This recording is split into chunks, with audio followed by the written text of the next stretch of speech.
नमस्कार मित्रांनो, आज आपण पाहणार आहोत मराठी राजभाषा दिनानिमित्त अतिशय सोपे आणि सुंदर भाषण मराठीमध्ये. चला तर मग सुरू करूया. व्यासपीठावरील मान्यवर आणि माझ्या मित्रमैत्रिणींनो, सर्वांना नमस्कार.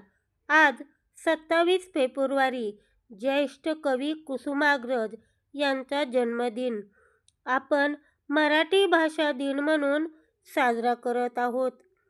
मराठी भाषा ही केवळ संवादाचे साधन नसून ती आपली संस्कृती आणि ओळख आहे.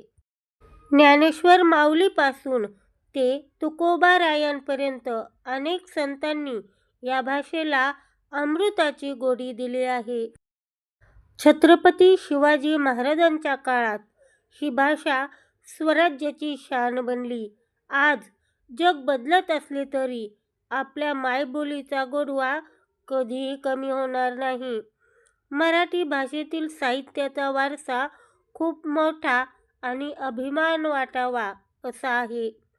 आपण आपल्या घरात आणि व्यवहारात मराठीचा जास्तीत जास्त वापर केला पाहिजे.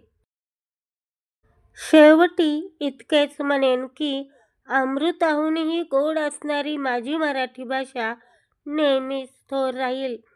आपल्या मराठी भाषेचा सदैव अभिमान बाळगूया आणि तिचा गौरव वाढवूया. जय महाराष्ट्र. धन्यवाद.